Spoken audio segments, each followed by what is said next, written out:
Evelyn, do I need to stand on this? Just you? It's pretty good.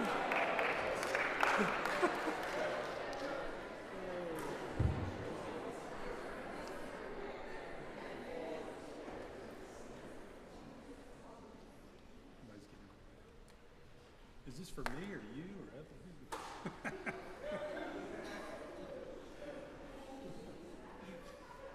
It's got two views. Will everybody get one?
All right, good afternoon, everyone. Welcome to this year's senior speeches. We have many of them, a whole week's worth of senior speeches this week.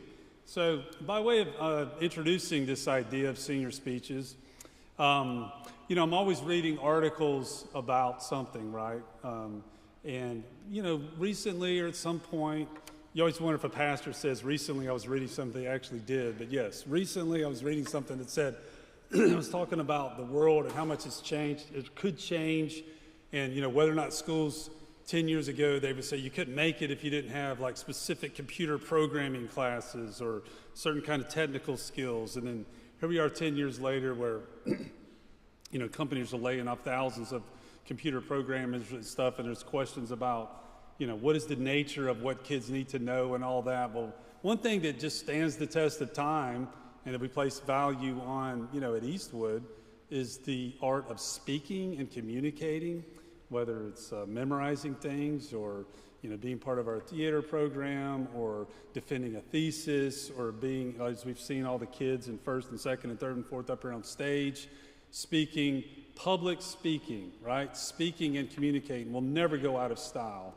And so it's something we're really proud of. We're proud of these seniors and the things they're going to have to say. I'm proud that they're not afraid to get up here and share and speak with you. And it's something we'll continue doing at Eastwood as the time ebbs and flows. Speaking and being involved in rhetoric will always be in style with us, and we're thankful for that. Another thing we talk to them about is being interested and interesting. They hear that all the time from me. So they're going to share with you something they're interested about, and they're also very interesting people. I've enjoyed teaching them and look forward to hearing all the senior speeches this year.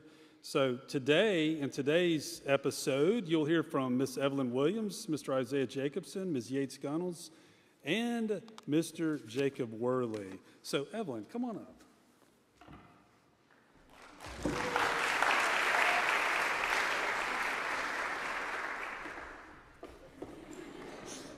Good afternoon, everyone, and thank you for coming to the class of 2026's senior speeches.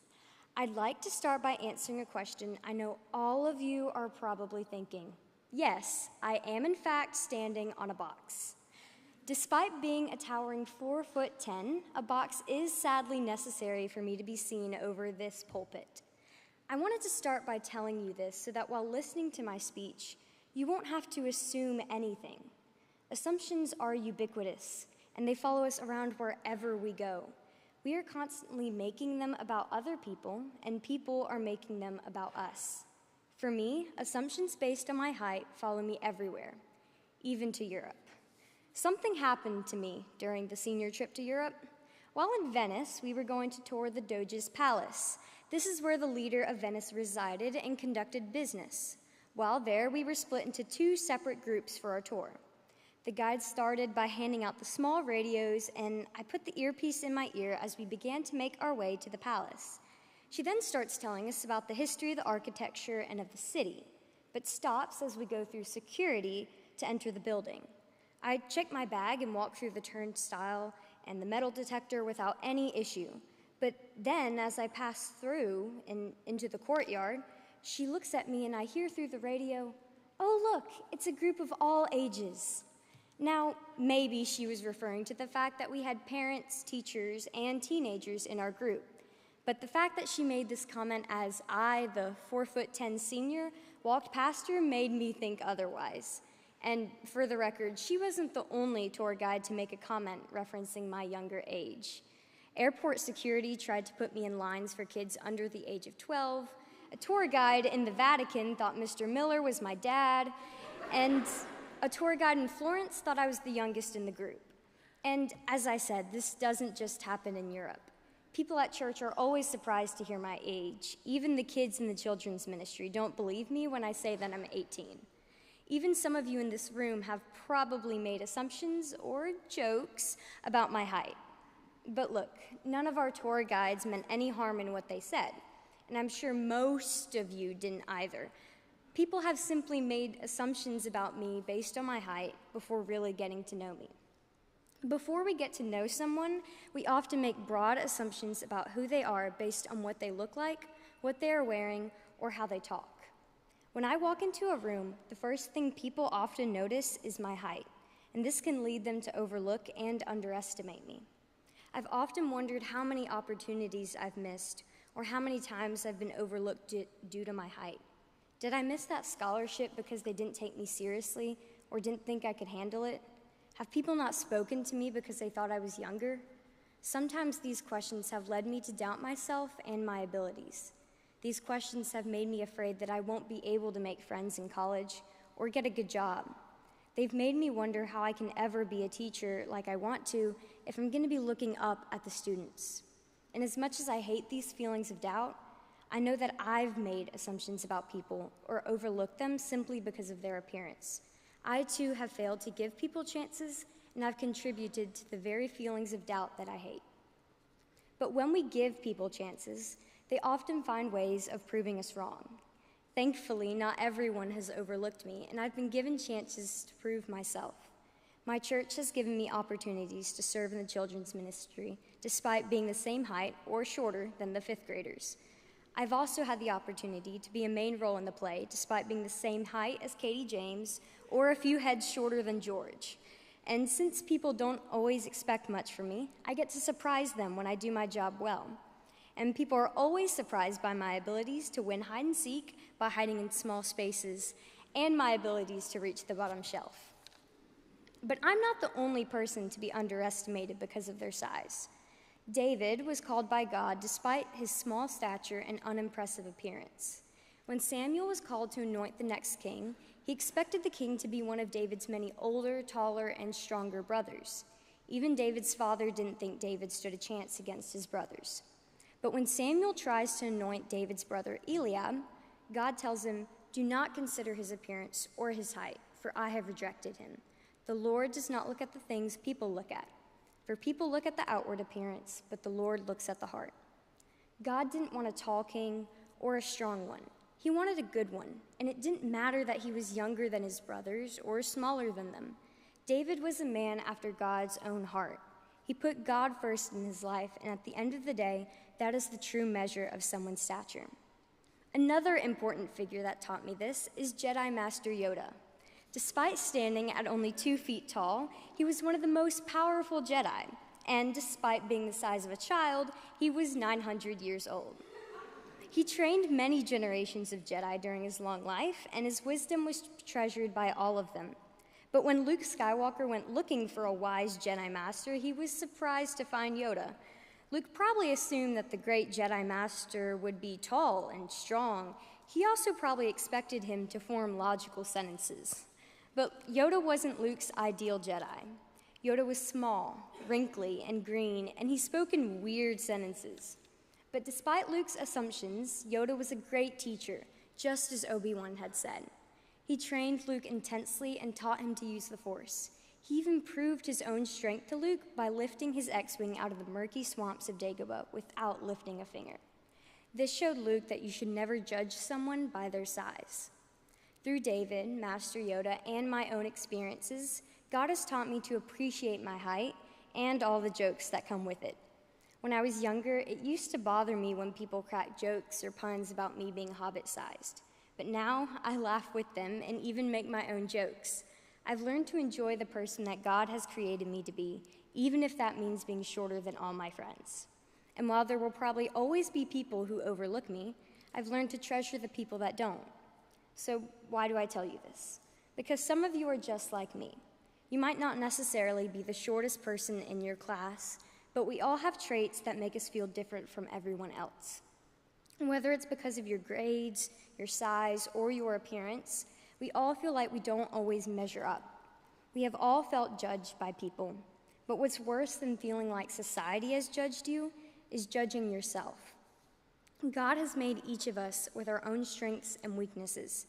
People may overlook you, but the Lord looks at the heart, and He loves you just the way He made you, so don't discount yourself. People may not give you chances, but give yourself chances. How do you know that you won't make the team unless you try out? How do you know that you can't run unless you run? If I had gone into every play audition thinking I couldn't get the role because I was too small, I may have never gotten the part. We can't control the way other people see us, but we can control how we view ourselves. And trust me, finding joy in the way God created you is so much better than constantly being disappointed in yourself for things you can't even control. And now I'd like to take a moment to thank some of those people who made me feel seen despite the fact that I'm less than 5 feet tall. To my class, thanks for reminding me of my size on a daily basis. I will genuinely miss you guys next year. Rachel and Joseph, you both have strongly influenced my walk with the Lord for the better, and I'm so excited for this summer. To all of my teachers, thank you for loving what you do. It's because of all of you that I too want to be a teacher. To Mrs. Geiger, I know that my size makes costuming for the play very challenging, but I'm thankful for all of your hard work. It never went unnoticed. Mrs. Givens, you have consistently been an inspiration and an encouragement to me. You have pushed me and challenged me to do hard things like running cross country, and these things have taught me so much about myself. Thank you for giving me so many wonderful opportunities. Aunt Danny, I'm very much your mini-me, and I'm proud every time someone says that I remind them of you. I'm so thankful for your constant love and support, and I hope that you can forgive me for not going to Auburn. Ma and Dad, I look up to both of you so much. I'm so thankful for all the afternoons we've spent together after school, both at your house and at play practices. I'm going to miss our weekly out to eat nights and having y'all so close by. Y'all are some of my biggest supporters in everything I do. Charlie, you've grown so much in the past few years, and I'm proud of the young man you've become. But I don't like that you're now taller than me. I'll miss your video game-related rants and your jokes. Don't stop being funny. Caitlin, you are beautiful, both inside and out. I'm going to miss sitting in your room and talking while listening to the newest Benson Boone or Taylor Swift album, and sorry for stealing your best friend sometimes. Moomy, I'm gonna miss talking about literature books and watching all the new Star Wars stuff with you. You're the only one in the house who understands my rants about Achilles, Heathcliff, and Sidney Carton. And let's be honest, we both know who the real Star Wars fans in the family are.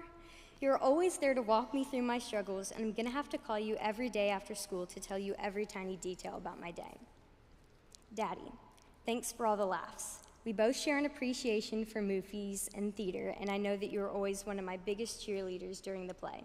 You will always be my favorite IT guy, and I will probably be employing your services often in the future. I will always be your Braves baseball buddy. And don't worry, I'll call to tell you about my day too. And finally, thanks to all of you for listening to my speech. So, as you leave today, I want you to remember that whether you're 4'10" or 10'4", no matter what struggles you are facing, at the end of the day, it doesn't matter that you don't measure up to the world's standards. You have a God who loves you no matter how tall you are. And as Yoda says, size matters not. Thank you.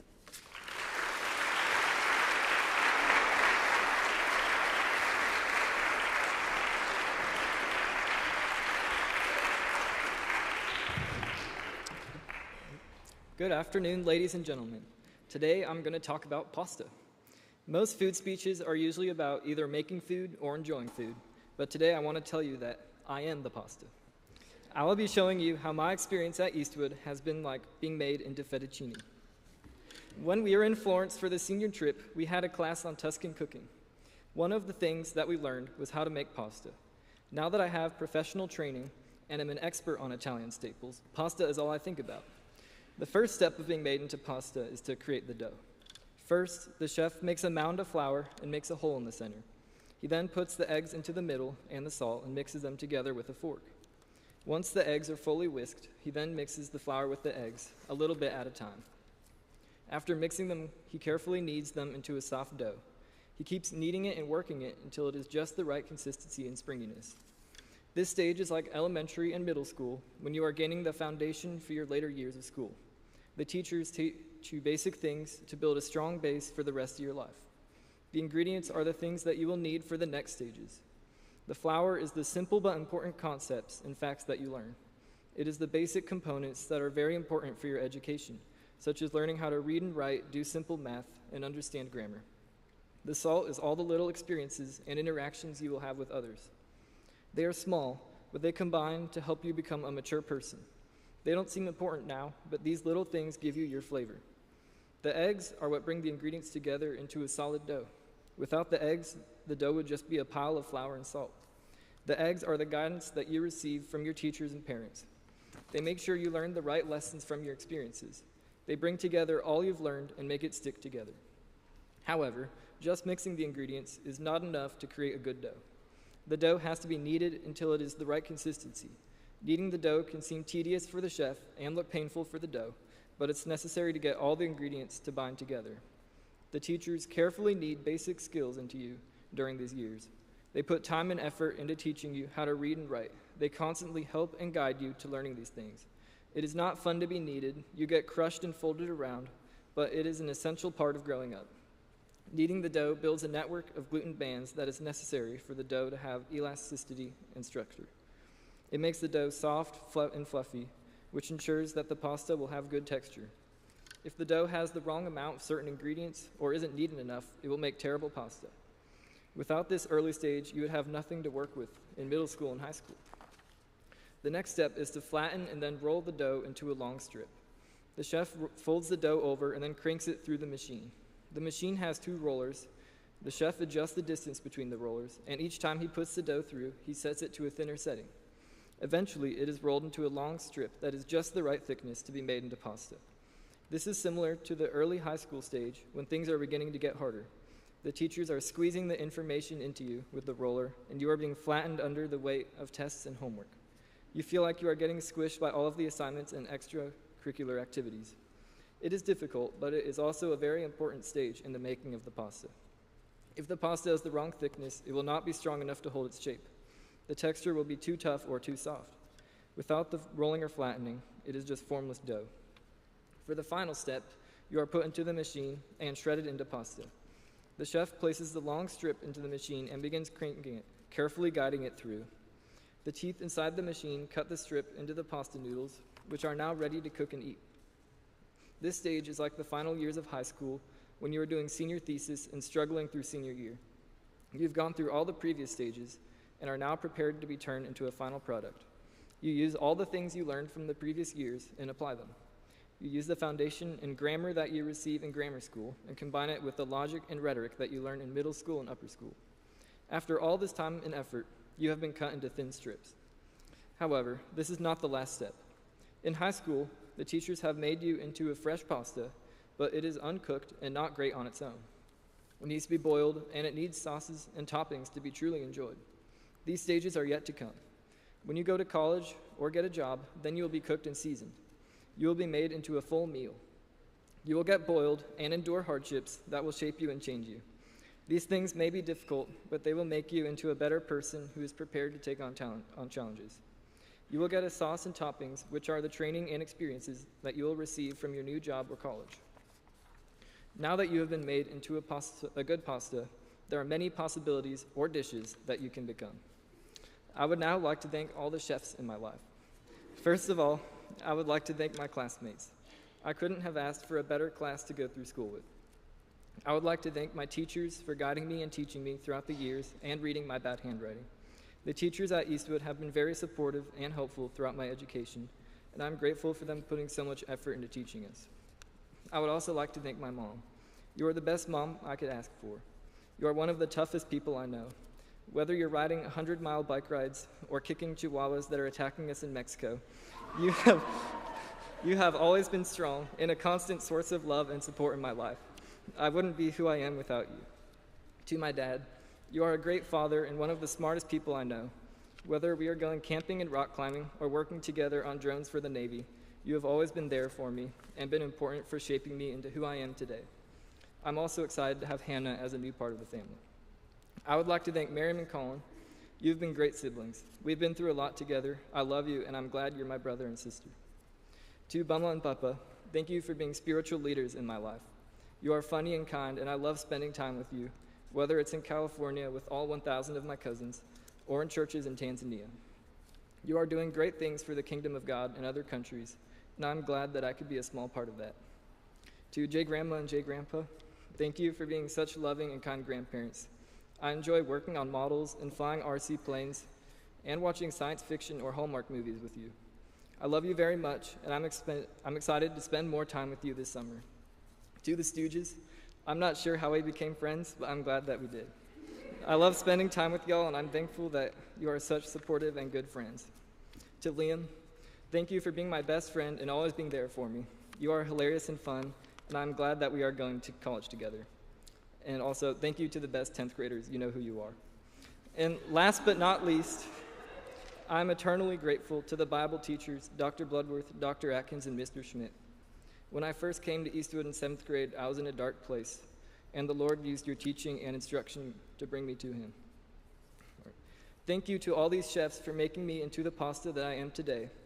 And thank you to everyone here, whether you are dough, pasta, or a fully finished dish, for listening to my speech.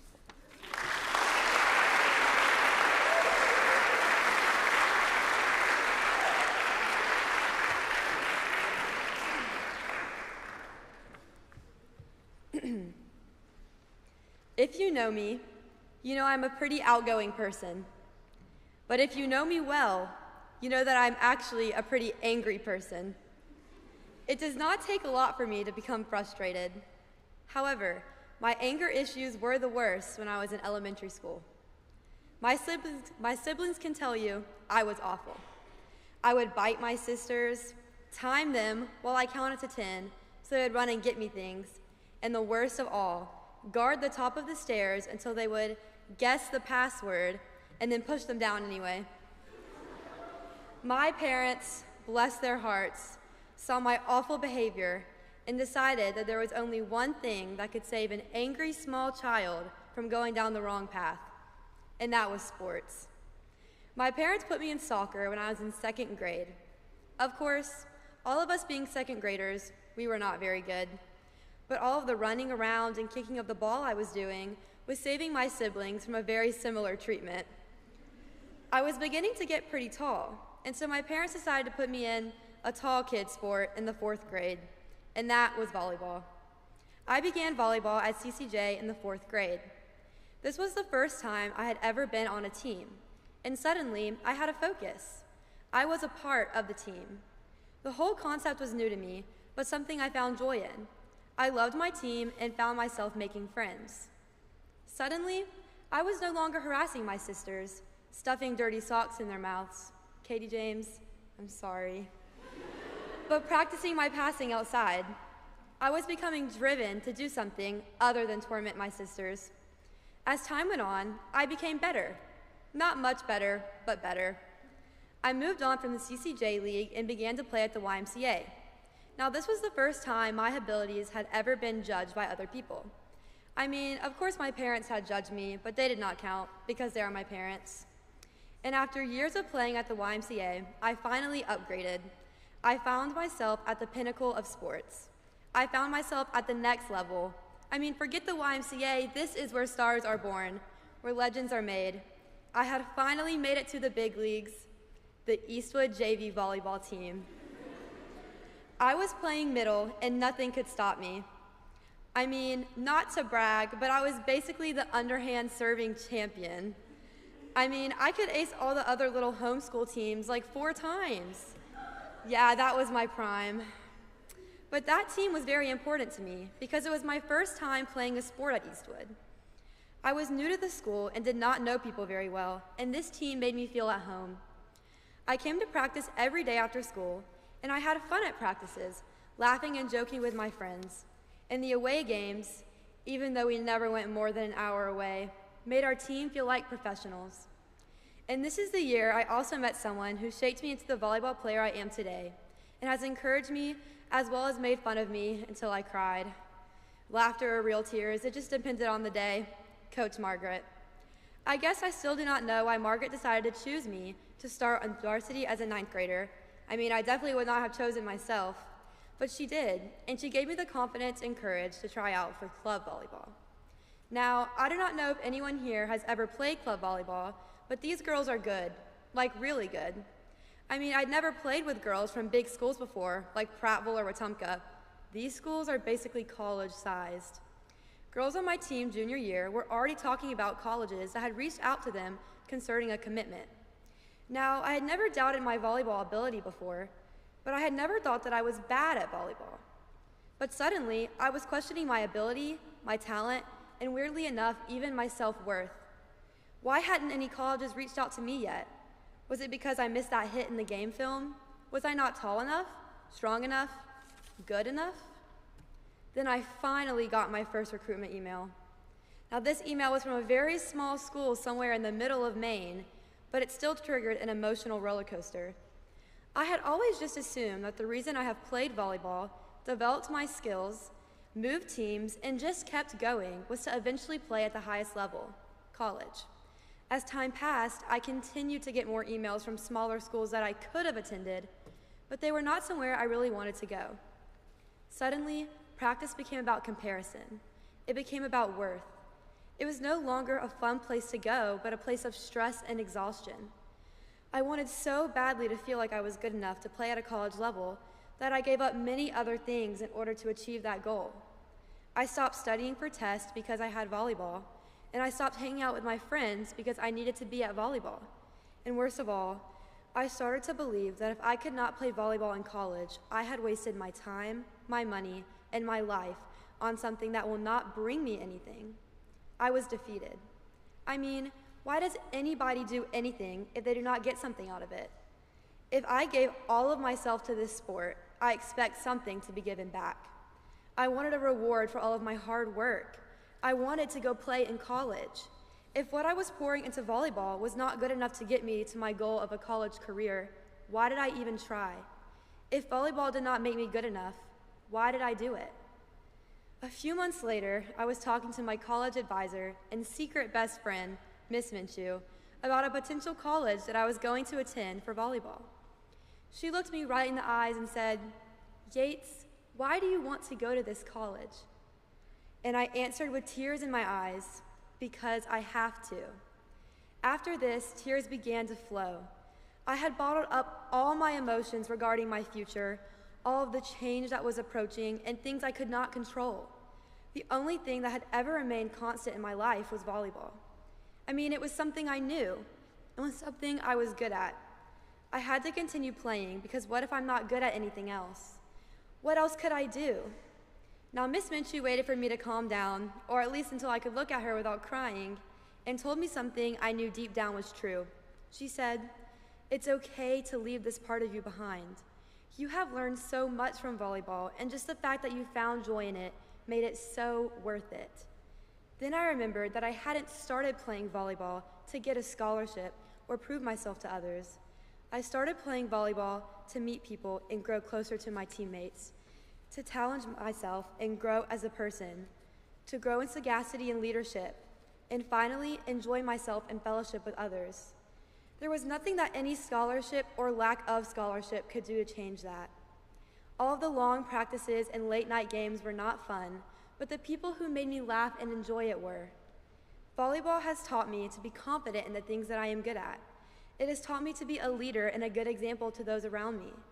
All the conditioning, training camps, and weekend tournaments were hard, but because they were spent with people who brought me joy, they became fulfilling.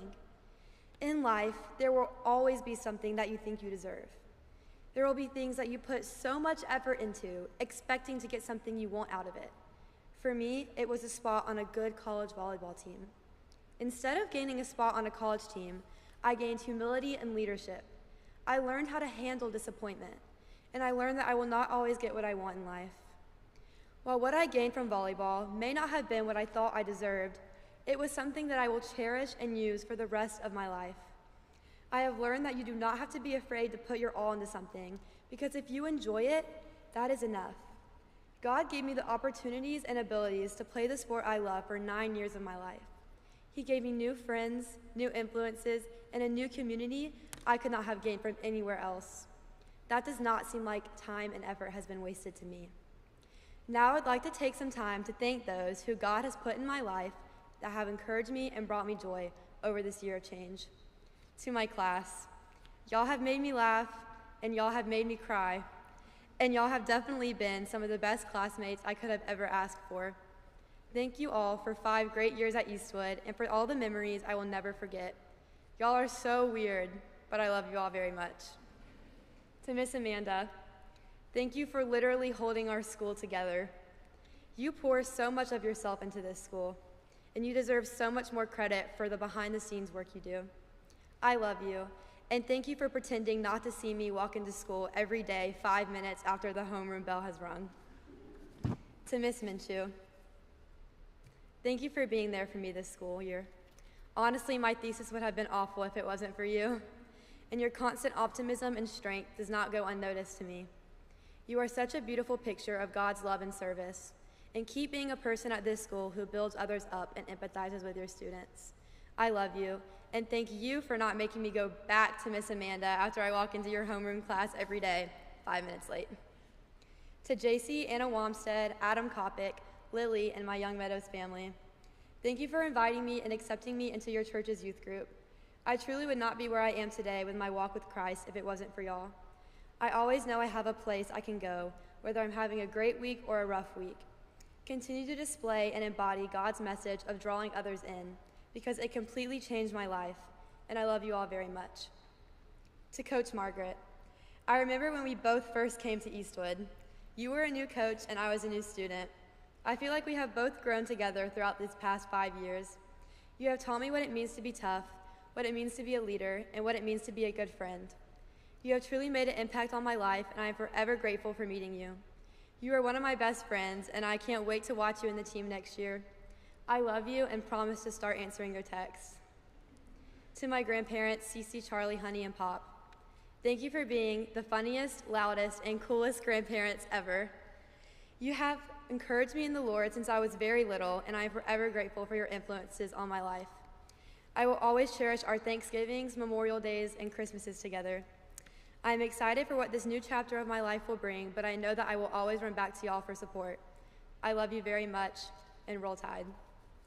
Katie James, I know I make fun of you and annoy you more than anybody else in the world, but I also love you so much more than you could ever think. You are one of the smartest people I have ever met, and you are going to be the one to get our family famous. Never stop being you. Lulu. Oh, okay, sorry. I am so lucky to have a sister who is for me and not against me. You have always been in my corner for everything, and have threatened to fight many people for me. You are the funniest person I have ever known. I mean, not as funny as me, but you're close. And I love you so much for everything you have done for me, and I will miss you both very much next year. To my mom, I know you are the best mom in the world, and I know I am the most difficult daughter in the world. Since I was little, you have taught me to stay true to myself and to not be swayed by what other people think. You have taught me that a woman can be both feminine and strong, funny and smart, and assertive and gentle. You have helped me through some of the most difficult times in my life by just listening to me instead of being quick to judge. And this is a trait that has and will truly shape the way I view other people and myself as I go through life. I'm only going 2 hours away, so please don't be too sad. I love you. And finally, to my dad, I hope I do not get emotional saying this part of my speech, but if you have ever witnessed my dad give a speech, you know I probably will. Dad, me and you are so much alike in so many ways. We both have strong opinions, a need to be in control, low patience, but so much love for our family and for each other. You have taught me to take responsibility for my mistakes, and you have taught me to stand up for myself. You have taught me how to be a loving sister and a hard worker.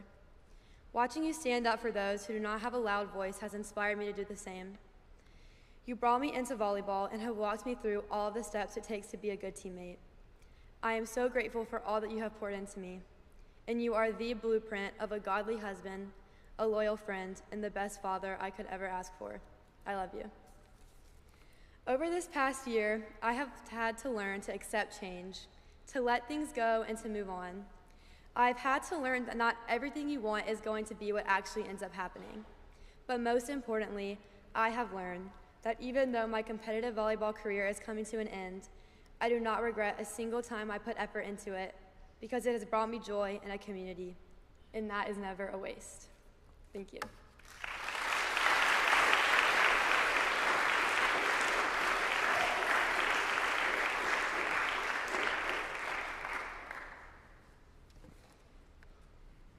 Growing up in Alabama, I have learned that there is one choice you make that defines your entire life.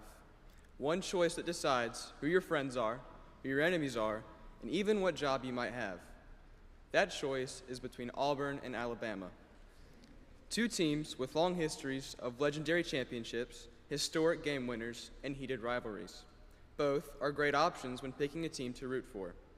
And when it came time for me to make my choice, I knew who I would pick. The Kentucky Wildcats.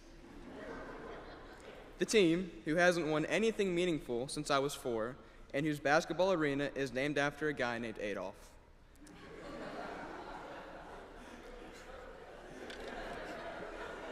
You may be wondering, why Kentucky? Me too. They're not a football school, which is all people care about in Alabama, and they're not even good at basketball anymore. This is sadly true. The reason I chose the Wildcats is because of my dad, who grew up a UK fan. And throughout the years, we have experienced a roller coaster of emotions between inconsistent football seasons and predictable basketball meltdowns. Oftentimes, we are left disappointed by our teams, whether we had high hopes for the season and fell short, or we had low expectations and somehow we still underperformed. Back in 2024, I thought Kentucky basketball was back. We had come off a first-round loss to St. Peter's in the NCAA tournament, so I knew we would respond with a strong bounce-back season. And Coach John Calipari did the only thing he knew how to do, which was recruit. Coming into the next season, we had one of the greatest recruiting classes of all time, including the #1 recruit, Justin Edwards, a 5-star duo from New Jersey, DJ Wagner and Aaron Bradshaw, 4-star point guard, Rob Dillingham, and the #1 player in Kentucky, Reed Sheppard. I was convinced this was the year we would return to glory. Throughout the season, we dominated. While Bradshaw, Wagner, and Edwards struggled to prove their 5-star status, Rob Dillingham and Reed Sheppard quickly became one of the best backcourt duos in the country. Then came time for the SEC tournament. We had locked up the 2 seed, and so we were granted a double bye in the tournament. After the initial rounds, our first game was set to be against Texas A&M. I knew that we would breeze right past them and into the semifinals. We lost 97-87. But no big deal. No one even cares about the SEC tournament because all that matters is the real tournament. We were lucky enough to be selected as the 3 seed facing 14-seeded Oakland, which I didn't even know was a college. Everyone expected it to be a blowout win for us. It was not. Some guy named Jack Golke decided to become the best 3-point shooter in the world, and he led Oakland to an 80-76 victory over the Kentucky Wildcats. My only comfort was that Auburn had lost to Yale that same day, so my misery had company. You may be wondering, how could this possibly relate to my experience at Eastwood? Allow me to explain. Like Kentucky basketball, I expect myself to do well in school.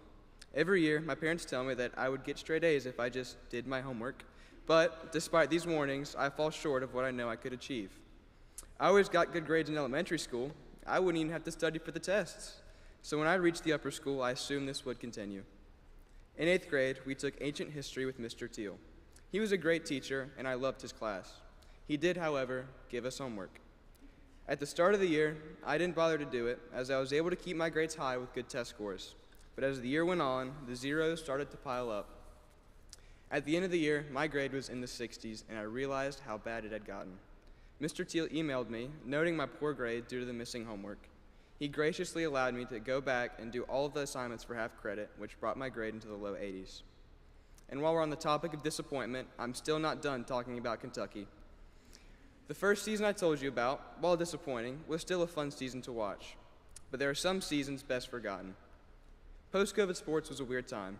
The previous NCAA tournament had been canceled, and so many fans were eager for a new season of basketball. And being the loyal Kentucky fan I was, I once again knew that this was our year. We had the #1 recruiting class in the country, led by one of the best scorers in the nation, Brandon Boston Jr. The second game of the season was a regularly scheduled cupcake game at home against Richmond. We came out flat, lazy, and looking like garbage. We suffered an embarrassing home defeat by 12 points. The rest of the season was a pain to watch. After our first game, we went a month without winning another. We were so bad that year that we didn't even make the tournament. We finished 9-16. In 10th grade, I had a class that felt like this terrible season.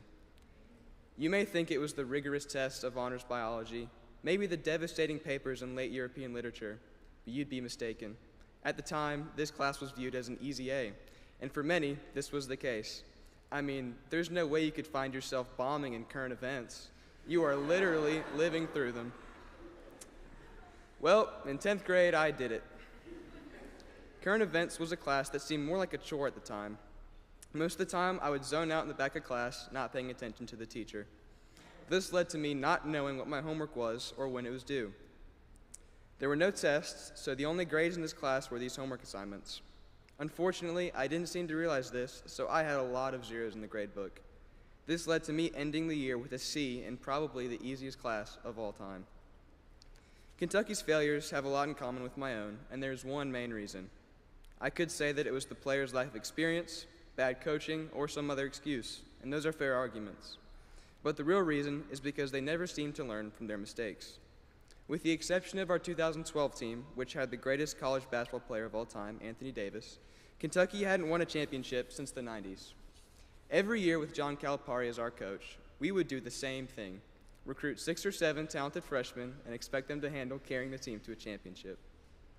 Every team has the talent to win it all, but each team loses focus and finds itself going home early, only to try the same exact thing next year. We came close a few times, but the result was always the same: disappointment. Insanity is trying the same thing over and over again and expecting a different outcome. By this logic, John Calipari should have been put in a straitjacket. But hey, now we got a new coach, so maybe things will be different next year. This is what I have realized my time at school is like. Obviously, I've done well enough to get by, seeing as I'm about to graduate, but it seems like every year there is something, some class, project, or paper that I lose focus on. This loss of focus leads to a poor performance, and often a poor grade. And how have I responded to this behavior? By doing it again the next year. The problem isn't that I struggle learning. The problem is that I can't seem to learn from my own mistakes.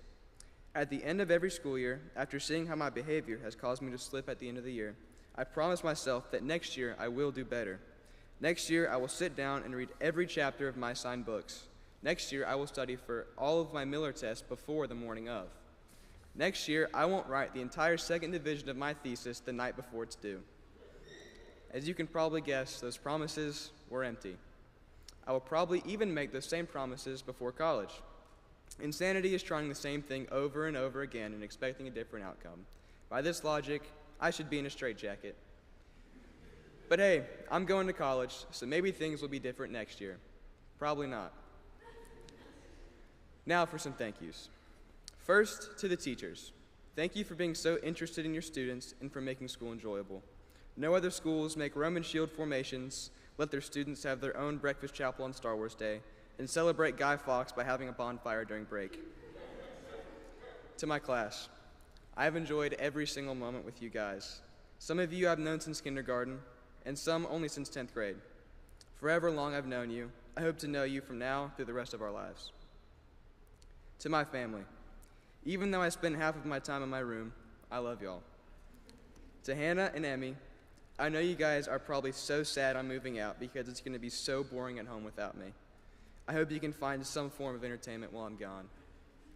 To Charlotte, since you've been at college, I don't have someone to pick on Hannah with at home. It's slightly less boring without you, but I'm glad you're moving back to Montgomery. To Mom, I'm so thankful for the fact that you put so much effort into our family. Every morning you make sure all of us are up and ready to go, and I'm going to sleep in so much next year without you waking me up.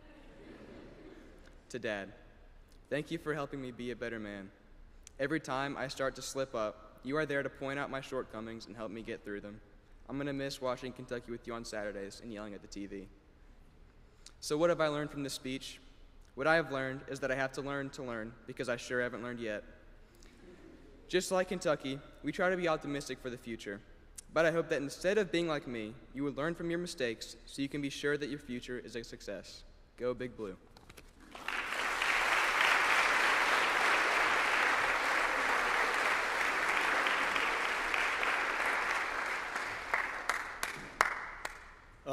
Well done, first day of senior speakers. There's only 4 more days of speeches to read and perform. One of the things that is true about classical Christian education is that the classical part means we believe that every part of the past has value and meaning, that there isn't a point in history that the divine gospel is not in charge of. Sometimes we can get a little too bogged down on what's happening right now. What are important things? Liam, were you just shushing me?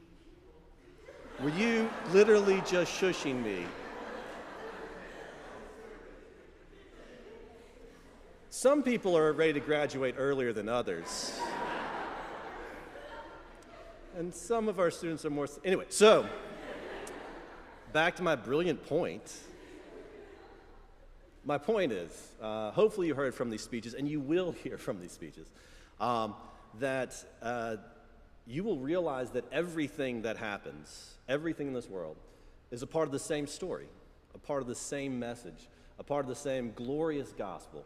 And so whether it is disappointment at sports, or whether it is anthropomorphic foodstuffs, whether it is green puppets or the 15th best team in the SEC, every part of that is a part of God's plan and a part of your story and the ultimate story of this very creation. And so we look forward over this week to hearing different examples from our students about how their story connects in small and broad ways with this whole creation around us. So what I'm going to do right now is I'm going to close us in prayer, then you'll be dismissed. Please congratulate the people on their speeches. They've deserved it. They want me to stop talking right now so they can get all of this over with. But once you've congratulated them all, if you would please clear out, because tomorrow's round has to practice, and they're already getting nervous right now. So if you would please bow your heads with me, and I'll close this in prayer. Gracious, glorious author of all, Heavenly Father, your goodness extends to all areas of our life. In our sins, you forgive us and teach us. Lord, we celebrate each time one of your people, one of your images, grows in you. We celebrate as we all grow. Lord, we ask that you bless us all here, that we all may learn to see our lives and all creation in the form of the ultimate story you have planned for it. Bless us all this day, guide us. May this school finish up the year strong, celebrate accomplishment, and delight in the glory of your creation. In your holy name we pray. Amen. Congratulations.